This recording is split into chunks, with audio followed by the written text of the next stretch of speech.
everyone, I am Rebecca from ChemKnits and welcome to night 4 of the 2024 ChemKnits Chanukah special, where each night of Chanukah I will have a new yarn dyeing project and, well, it's a lot of fun. Tonight I want to create a soft colorway. I want to set up a dye bath with a high volume of water, add our dyes in and let them spread and mix onto the colorway, where we'll see some of the original colors, but also a lot of blending and softness in it. And I think it's going to be a lot of fun. Now, I will have to use a lot of restraint and not touch the yarn after I've added the dye, because I want the way things are in the pan to contribute the way the colors spread, even though I know I could go and manually stir and mix things up. I want to let the magic happen and be patient. Yes, this is hard for me. There are times, especially if I set this up in a smaller kettle, where I might call this kind of technique anticipation, because I just need to wait to see what's gonna happen. One of the things I like to focus on in these videos where I'm dyeing multiple batches of a colorway is how reproducible the technique is or isn't. How much consistency do I get in the end? Am I gonna get reproducible results tonight? Well, you may have a little hint from the title, but let's go jump into it. Today, we're gonna be dyeing 10-gram mini skeins of Wool to Dye Forest Platinum Sock and DK. All of the yarn is 75% superwash merino wool, 25% nylon. And I've pre-soaked it in plain tap water with no acid overnight. For the technique we're doing today, we're not hoping for super even color coverage, so it's not 100% necessary to have this long of a pre-soak. But you may find that a longer pre-soak can be handy to get your yarn really wet. It just so happens that the platinum line soaks up water so easily that sometimes even a brief pre-soak is enough to get good coverage. Today we're going to use 3 different colors of DHarma acid dyes: Midnight Blue, Teddy Bear Brown, and Oxblood Red. And now that I have them pulled, the 3 names together conjures up some kind of horror flick. But the colors will be beautiful and it shouldn't be creepy, I promise. I put on my deluxe rubber respirator mask, safety glasses, and gloves so I could start making dye stocks of these 3 colors. I'm going to need to do a lot of different batches of this colorway, and with that many batches, it makes sense to have liquid dyes to measure out the liquid versus measuring out half a gram or a quarter gram of dye powder every time I need to use it. Whenever I'm making dye stocks, I try to make a little bit more dye than I think I need. That way, in case there's a spill or an oops, I'm prepared. So I measured out 5 grams of our Midnight Blue dye, 5 grams of the Teddy Bear Brown, and 2.5 grams of our Oxblood Red, dissolving them all in water. And with our 5-gram dyes, I'm going to dissolve it in a total of 500 milliliters of volume. And with the red, I'm going to use 250 milliliters of final volume, because I plan to use a little bit less red than the other 2 colors. Once I had the stock solutions ready to go, I measured out 25 milliliters of the red and then 50 milliliters of the blue and the brown. I'm setting up 2 batches because I'll be dyeing 2 batches side by side on the stove at a time. Then I brought over some water that had 8 cups of water with 2 tablespoons of white vinegar, and I added around 70 milliliters to the reds and 35 milliliters to each of the blue and brown. Just to bring up the volume a little bit, I plan to use the same dye baths over and over again, and I don't want to dilute the acid too much when I'm adding the dyes, so this is just a way of adding a little bit more acid back in. In my dye bath, which is a 4-inch deep full-size catering steam pan, I have 24 cups of water, and I'm adding 6 tablespoons of white vinegar. I'm starting to heat up the dye bath, but for now, I'm going to bring over 200 grams of yarn, or about 20 of our 10-gram mini skeins, and I'm spreading them out in here as things heat up. And you can see that the ratio of water to yarn is such that we've got water at the surface. When we pour in our dyes eventually, they're going to be able to spread out a lot. We are nice and steamy.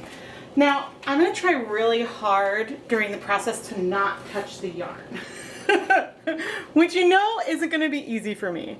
But here I am coming over with the red dye, and I'm pouring it on in a line down there, trying to be good and distribute it across everything.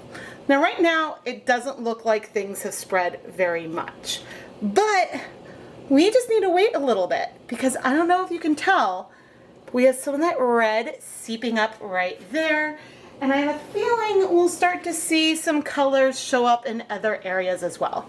That's because we have so much water that when we add the dye, it is moving through to the bottom and then the colors are going to spread out. So yes, we'll have some more concentrated area, but I'm actually really surprised that it has spread so far down here right now.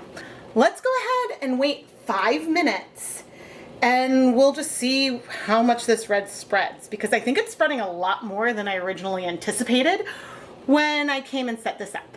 But I think it's really pretty, so we'll see. I definitely did not expect this to spread nearly as much as it did. Let's come in with our midnight blue. And with the midnight blue, we have a lot more pigment than we did with the red. With the red, we only had 1/4 gram. With this blue, we have 1/2 gram. And I did this technique for an episode of Dye Pot Weekly yesterday using the midnight blue and the brown. And I can't tell you how much the brown traveled because I also put that in the middle then, I think. Oh no, maybe I did it on an edge. Both the midnight blue and the brown traveled maybe half of the distance in the pan.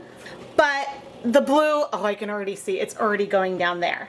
So I think for the next batch, what I might want to do is when things are hot, move the yarn really quickly, because it's possible the yarn is all concentrated near the top of the container, and if that is the case, then the colors are going to be able to spread a little bit more because there's not yarn resist towards the bottom. Either way, this is really pretty. It's just not what I anticipated or intended. Maybe my volumes are a little higher than they were last time as well. I don't know, but you can see in just this minute I've been talking, this blue has spread and overtaken most of the things. Now, I think things are still going to be really, really pretty. It's again just not what I was anticipating, but I don't want to reduce the water volume. So yeah, I think that the change that I'll make is to disrupt the yarn, because maybe it floated to the surface, a little bit more to distribute it throughout the pan again before I add the color. But I'm gonna wait the last like 3 minutes or so for this round. I wanna wait 5 minutes in between each color and we'll see where we are. I'm quite perplexed because the midnight blue is the same dye I used yesterday in my project, and the colors did not spread this much. I'll try to pop a picture of that yarn up, but I think that all the yarn came up to the surface and is less distributed through, so then when I'm pouring the dyes on, it's really going beneath and therefore spreading everywhere, which is interesting. But we'll play around with the second batch and see what happens. I thought I was recording and I didn't. I just poured the brown on like 30 seconds ago. Oh man. But I started to say that I double checked the old video, and in the past video I definitely used about 80 milliliters of water with our 1/2 gram of dye, but I didn't have any acid in there. And so this time we do have acid in here, but we had probably about 85 milliliters of dye. So that should not be making a huge difference for our colorway. I'm curious if I'm going to see visibly some of this brown popping up. It's a little hard to tell right now because there's a lot of liquid in here that is so dark. It's going against every instinct I have to not touch.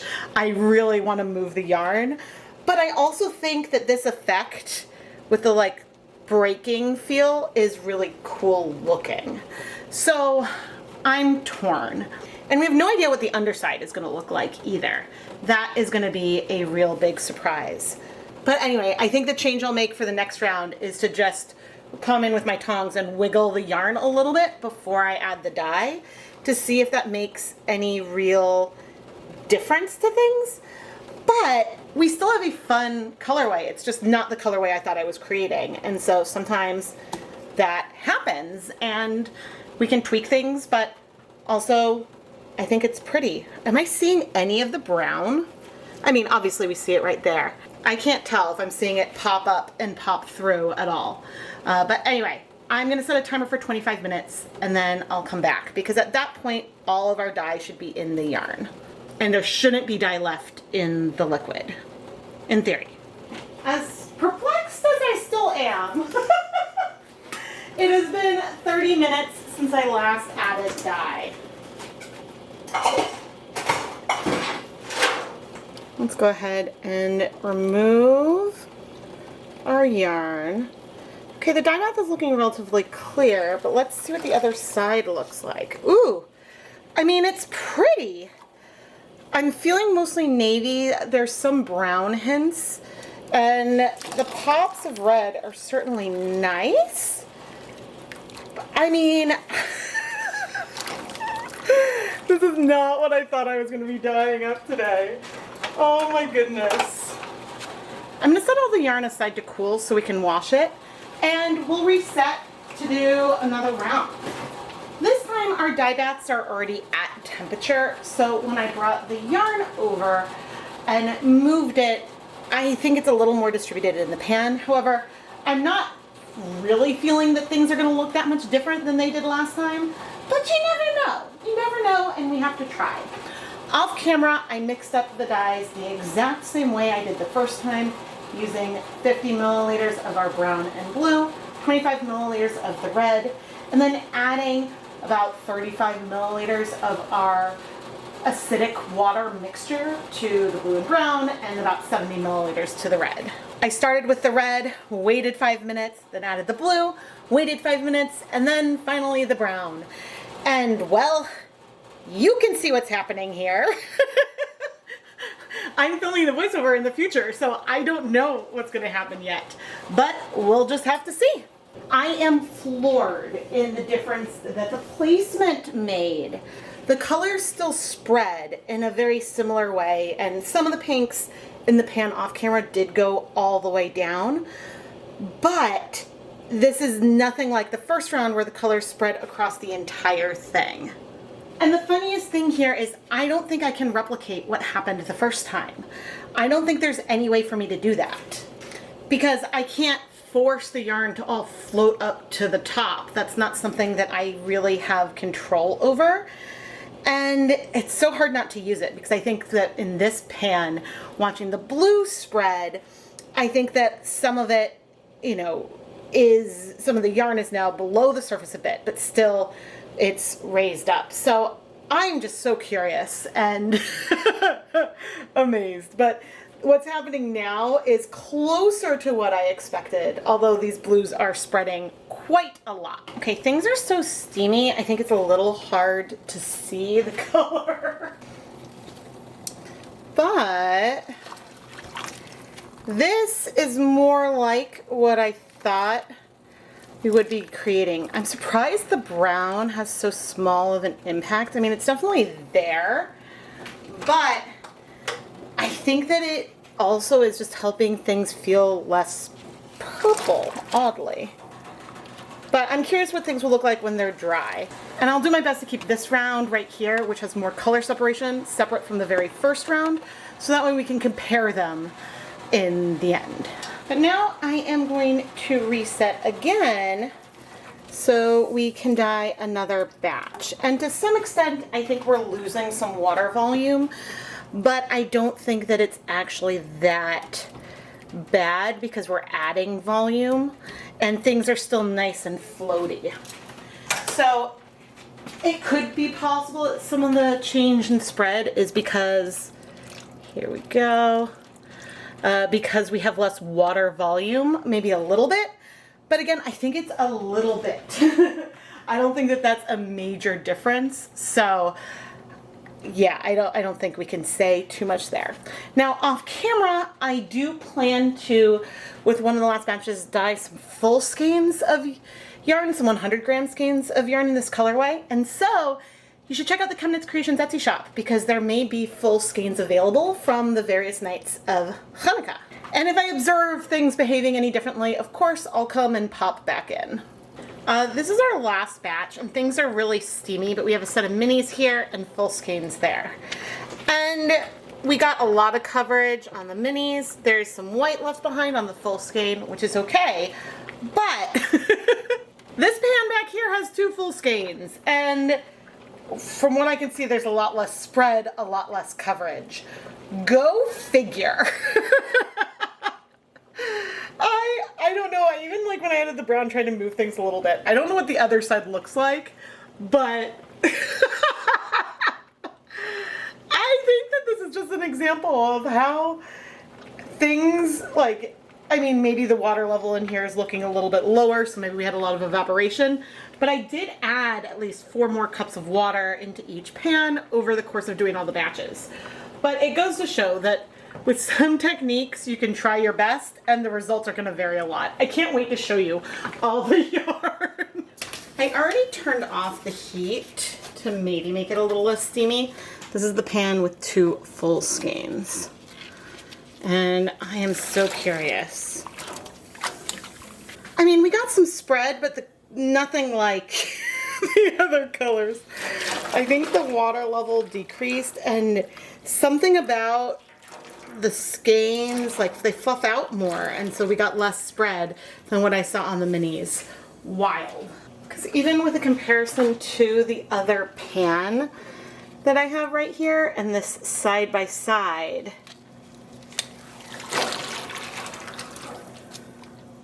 I mean, this one has a lot more blending on it. So I honestly don't know. Something about, I mean, the yarn, at least the fingering weight yarn, it has the same yardage between the two. So maybe the water levels were a little off. I don't know. Or the full skeins are just fluffier. But anyway, I guess we're ready to wash some of the first ones now. Look at the progression. I'm gonna try my best to keep things straight for when they're dry, but you can see things now. How the first batch, second, third, and final batch varied. Oh my gosh. So the water level could have gone down, and I suppose each time we were adding yarn that had some water in it and dye with a little bit of water, we could have been diluting the acid, but things seem to strike a little faster, so maybe we weren't. But I mean, there's some things I do that are very reproducible and other things that just aren't. Now, if I remove these full skeins away, there's more in common with the other pan from this batch to the rest, so it's not like incredibly,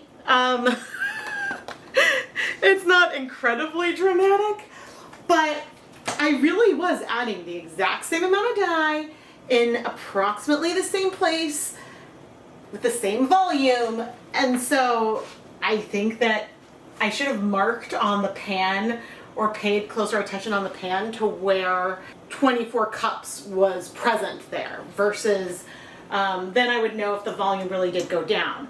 So I think if I wanted to get consistency, and I think the consistency maybe would be this target. I don't think I could get things to float necessarily like maybe it did here, but I might have needed to start with a fresh dye bath each time versus reusing it. Because by reusing the dye bath, if that water level is going down, then suddenly things aren't as reproducible. But that's also the thing with space dyeing, because sometimes even within one pan, let's see, do I have an example on one? Yeah, I don't have a perfect example that I can easily show.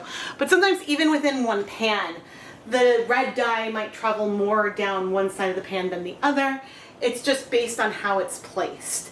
And so we have a lot less control with this technique than I do with some of my other immersion dyeing techniques where I use like the yarn to block where some of the things go. But anyway, now we can finally go and start washing the yarn. Even if we don't have consistency, I think we definitely learned something today. And I am just amused because I was so confident in my ability to like recreate what I did yesterday, even though we had different colors, and it just, like, we got so much variation back to back. Oh my goodness. Some of these things sure are funny, but the good news is I'm not seeing any color come out. I just added some dish soap, and I'm gonna refill up the basin. There's a lot of different types of space dyeing that I do where I really don't move the yarn much, at least not for a while. But one of the examples where I did get a lot of consistency was the shoebox technique. But we know we had exactly the same amount of water and exactly the same amount of yarn added, and we didn't keep reusing the dye bath over and over. So I'm gonna put this through my spin dryer and we'll start washing more of the yarn. My point is that sometimes if you're careful and you control for all the variables, maybe things can have a little more consistency, especially if you try to move things. But when you're depending on basically diffusion, I guess it can be a little harder to predict what's gonna happen. Oh my goodness. Now, there's a tiny bit of dye left, so let's go leave no dye behind and see what I can come up with. There were little extras that were at the end of the cups from when I was making the dye stocks, in the graduated cylinders and the cups where I was mixing things. Although I didn't rinse the graduated cylinders in between each batch because I was using the same color in each graduated cylinder. But anyway, we had these little bit of leftovers, and here I am adding them to the dye bath and then moving the yarn through the dyes, removing the yarn, shifting the zip ties, adding the next color, and creating this very pastel layered colorway that is neutral and gorgeous. I like showing things like this in my videos because sometimes it's handy to see, oh, okay, that little bit of dye left in there. Yes, there's color left, but not so much color that it could make a huge difference when we have a lot of color on yarn already. So anyway, I let everything heat for 30 minutes. And then I remove the yarn and set it aside to cool and wash off camera. You know, a lot of times at this point in the Chanukah video where I lay out yarn, I say, wow, we had great consistency. Today we did not have great consistency. But I think that that's a learning experience in itself, because some techniques I can do and I can feel confident that if I'm gonna do the exact same thing, I'll get the same results. This time that didn't quite happen. And I think that what I might have needed to do to get things more consistent would have been to manually try to move the dyes around a little bit rather than let diffusion happen. But I'm almost really happy that this happened because I don't think I could get these effects in this way if I had intentionally set out to do it. And so I'm like, this is both a perfect and an imperfect example. So this is the colorway that I originally based things on, and I used the brown and the midnight from that, and I swapped a third color in here for the red. And so that is the feel I was going for. And we have a feel like that on, I would say, 3 of the batches, 3 of the big rounds. And then the first one, just the color spread a ton. Now, I'd even film those videos the same week. And so sometimes that happens. I film something one way and I'm like, ooh, I want to do this with other colors. And then things just don't turn out the way I expected. But I still think the yarn is really, really beautiful. Don't you?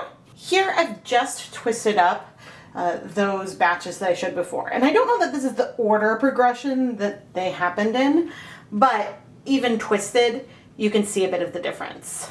Speaking of dye lot differences, we had some differences with our full skeins as well. You can see a lot more white and a lot less spread on this one and more spread on that. They may fade together nicely. I have a lot more minis that I need to go and twist up.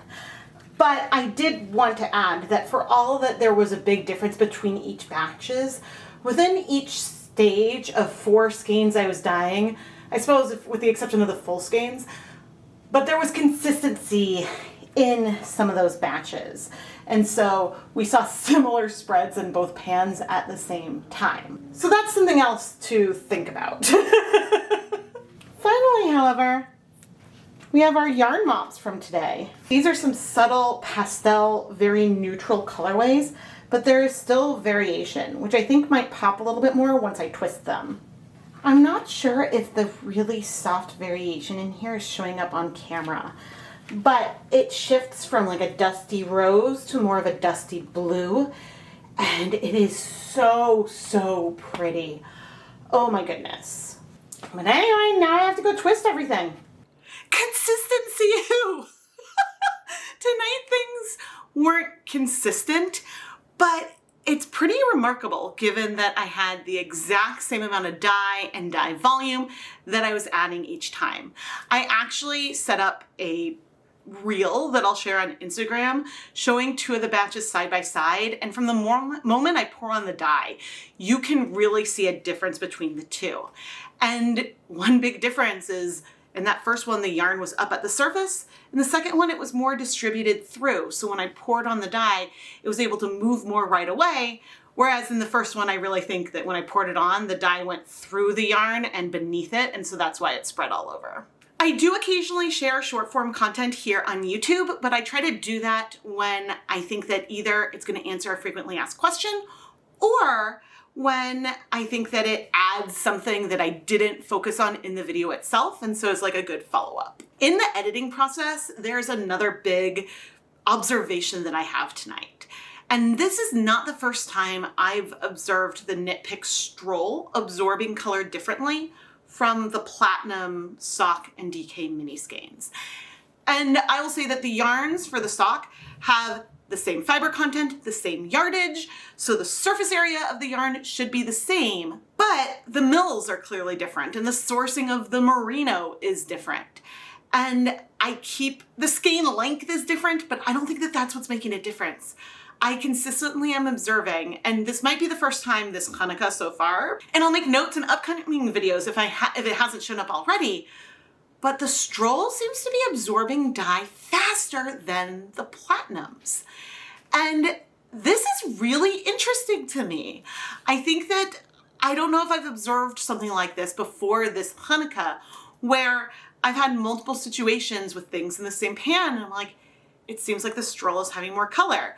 Or in tonight's video, it seems like the Stroll had less spread of the color than the other skeins. And yes, it could be because it's a longer skein, it's more bunched up, but I think that the way that the fibers are processed, it's absorbing things differently. That's my hypothesis. The reason why I'm bringing this to attention is because if you change suppliers and get a very similar yarn base that is a dupe from another company, but then you go and dye a colorway that you've dyed very consistently over the years and it's not turning out the same, things with the same fiber content can sometimes behave a little bit differently. And so you may need to do some tweaks to your recipe on a yarn base that should be the same, but maybe is a little bit different because it comes from a different source. So it's just worth keeping that in mind. But a lot of times those tweaks would be minor. So I don't want you to stress if you ever switch suppliers or anything. It's just, I'm noticing these subtle differences here and I don't know, it was interesting to me. I don't worry about consistency very much with my dyeing. I'm a small batch dyer and I mostly dye one-of-a-kind colorways. So I focus more on creating something that I think is beautiful and often think less, can I do this again? But that's why it's fun to show a situation where I thought I was going to be able to get reproducible results and I very much didn't. But it goes to show that even for me, things don't always turn out the way I expect. So if you're dyeing yarn and things aren't going the way that you thought it would, don't fret. Chalk it up to a learning experience, because sometimes even doing the exact same technique with the same yarn base, but different dye colors, things can behave differently. And so there can always be a lot of surprises, and I prefer to think of them as happy accidents. I am Rebecca from ChemKnits, and I take risks with color and dyeing techniques so that way we can all learn from my mistakes and successes. And that way you can decide which things I've tried you might want to try for yourself or which things you may want to avoid. Please subscribe and turn on notifications so you never miss a new video. Outside of special series like this, I post at least 2 long-form videos every week, and then the occasional shorts that I mentioned previously. If you want to support the content here on the ChemKnits Tutorials YouTube channel, go and check out the ChemKnits Creations Etsy shop. There may be some Chanukah yarns still available in the shop, and I'll have all that linked down below. So what do you think is going to come up for night 5 of Chanukah? I cannot wait for you to see the project. Thank you so much for watching, and happy Hanukkah!